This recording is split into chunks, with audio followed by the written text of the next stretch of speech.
through many varied travails and much research, I have come to the realization that mankind has been forever immensely troubled by a myriad of ailments which all share the same intrinsic pre-existing condition or root cause: ingrown hair. And after seemingly finding a complete cure for this problem, I am sharing my findings so that anyone may benefit. These afflictions have all been given various labels or names, which causes massive confusion for all. It is unbelievable to me to understand this to be the case, but it is true.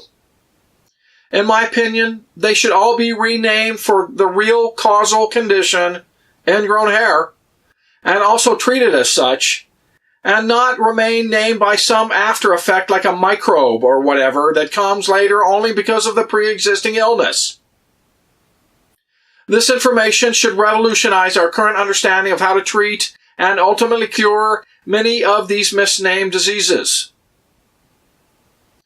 The cure that I have found is infused sulfur, specifically the manual infusion of elemental sulfur contained in a soap base directly into the ingrown hair. This is the only therapy that I have found so far to be effective in not only treating all of the symptoms, but also being able to eventually rid the body of this plight. I have been using a 10% sulfur soap as a sulfur rub and infusion, and after many years of testing, believe this is a pretty safe substance with which to treat this disorder.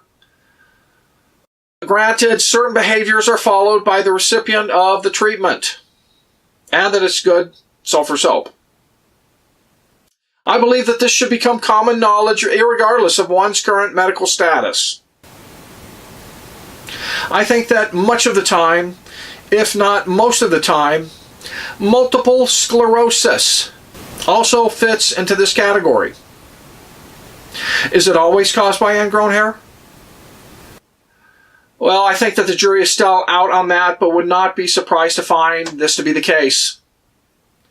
Please see my other videos for advice and tips on how to go about treating this and a whole slew of other complications that share this same root cause.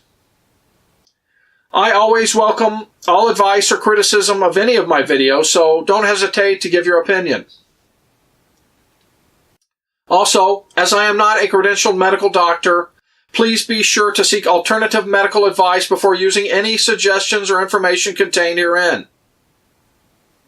I pretend that this has been the most misdiagnosed, misunderstood, and malevolent disease in all of history that does not need to be so anymore with this knowledge and simple, yet somewhat difficult approach. I go so far as to surmise that this method, especially when ultimately perfected, along with enough exercise, is enough to remedy many, if not most, medical conditions not requiring surgery. As an aside, I would like to eventually find a substance to infuse that works as well as the sulfur in all aspects of the treatment, but is easier to use. I'm not sure if that will be found or not. Stay tuned for more upcoming information. Thanks for watching.